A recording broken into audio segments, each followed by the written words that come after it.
Nous allons étudier les sites octaédriques dans la structure hexagonale compacte.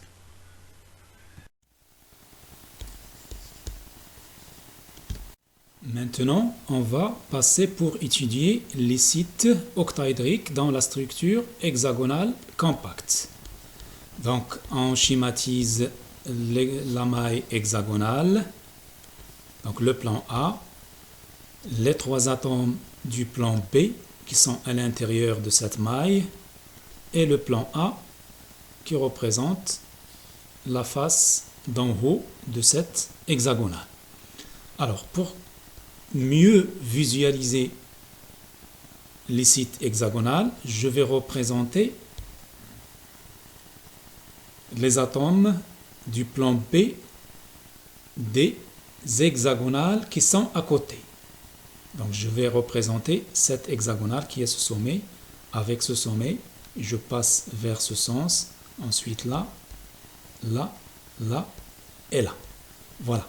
Si je prends juste le plan B pour ne pas encombrer le schéma, je vais avoir un hexagonal qui est à côté de celui-là et voilà le plan B.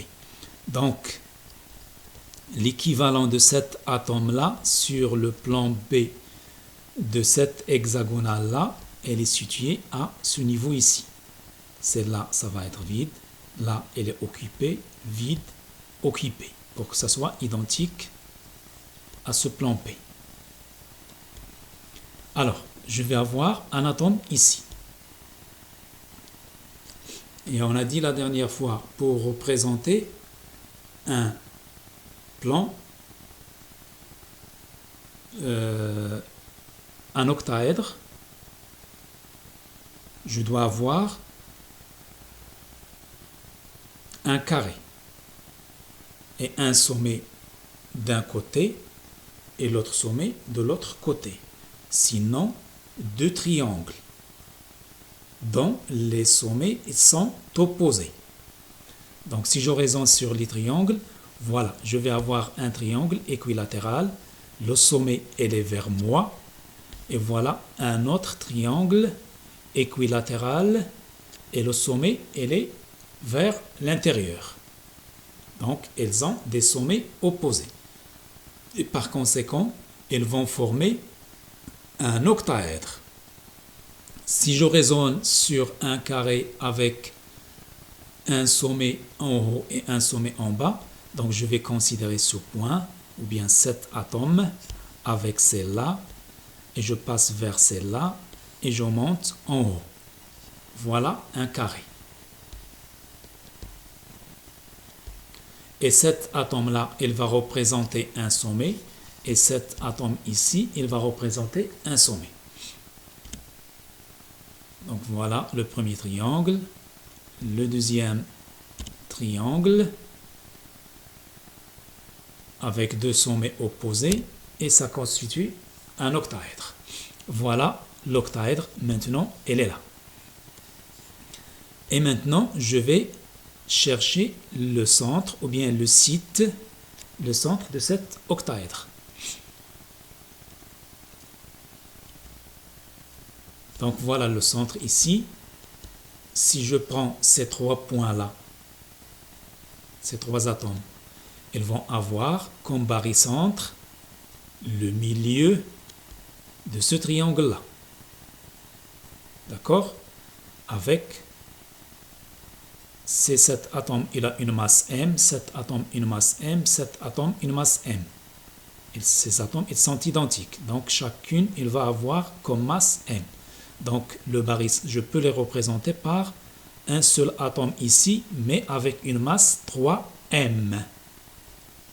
Donc, elle est là. De même, je considère cet atome qui a une masse m, celle-là qui a une masse m, cette troisième qui a une masse m, et je peux les remplacer par un atome situé au centre ici, de ce triangle. Cet atome qui est au centre là, pour remplacer les trois autres, elle va avoir une masse 3m. Donc je cherche maintenant le barycentre entre cette masse avec 3m et cette masse avec 3m. Donc la distance qui sépare le centre de ce triangle et le centre de ce triangle, c'est C sur 2. Je la divise par 2 pour trouver le barycentre. Ça donne C sur 4. Et je l'ajoute à C sur 2 qui sépare le plan B du plan A, qui représente le Z égale 0.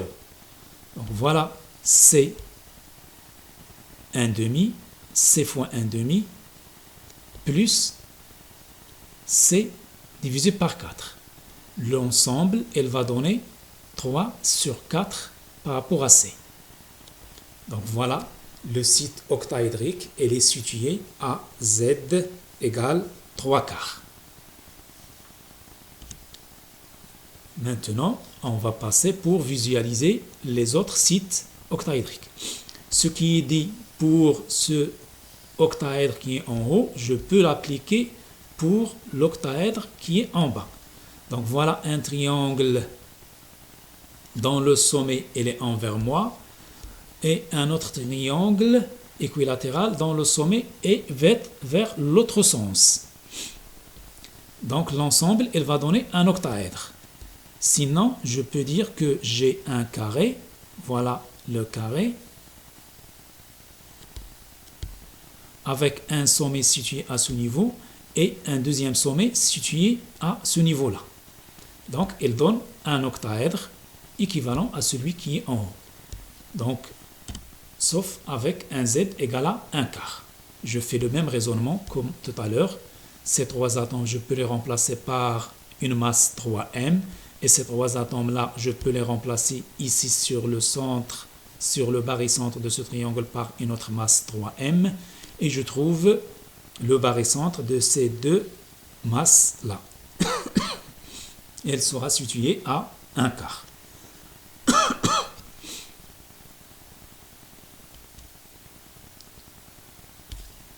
Voilà, j'ai trouvé déjà 2 sites octaédriques sur cette maille hexagonale. Je vais chercher s'il y en a d'autres.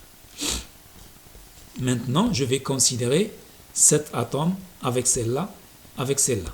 Elles forment un triangle équilatéral, sachant que la troisième là, elle appartient à l'hexagonale qui est à côté. Donc l'atome du plan B de l'hexagonale qui est à côté. Donc ces trois, elles forment un triangle équilatéral dont le sommet il est envers moi. Et ces trois autres qui sont en haut, celle-là avec celle-là avec celle-là, elles forment un triangle équilatéral dont le sommet il est vers l'autre sens. Il est opposé au premier. Donc ils peuvent former un triangle, ils peuvent former un octaèdre. Et le voilà, je le représente. Je fais le même raisonnement pour trouver le centre de cet octaèdre. Il est situé à 3 quarts. Ce que j'ai trouvé en haut, je peux le trouver en bas. Voilà le triangle ici. Et ici en bas, j'ai cet atome avec celle-là, qui est opposée. Donc, ils forment un triangle dont le sommet il est opposé par rapport à ce triangle-là. Et il peut former un octaèdre avec le premier triangle. Et le même raisonnement, je trouverai le centre ici situé à 1 quart par rapport à Z. Donc voilà, maintenant j'ai trouvé 4 sites octaédriques. Il y en a encore d'autres.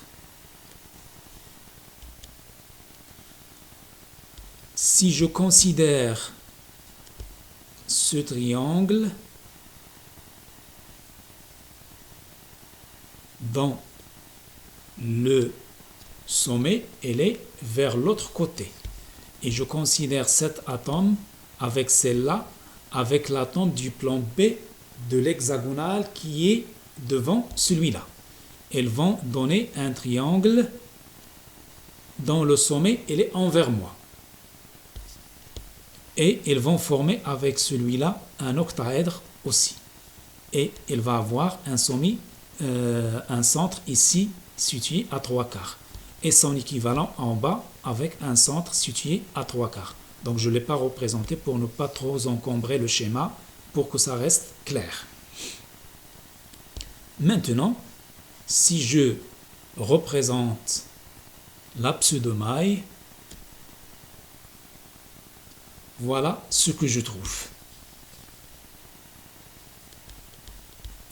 Donc je vais représenter cette pseudomaille.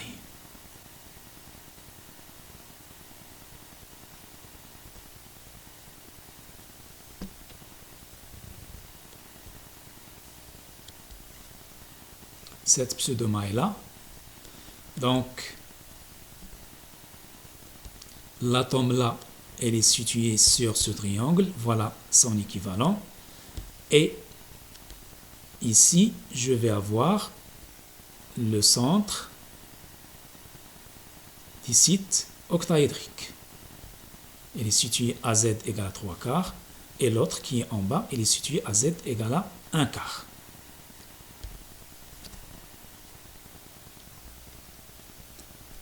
Donc, pour la maille hexagonale, la maille triple, je vais avoir au total 6 sites octaédriques par maille. Par contre, pour la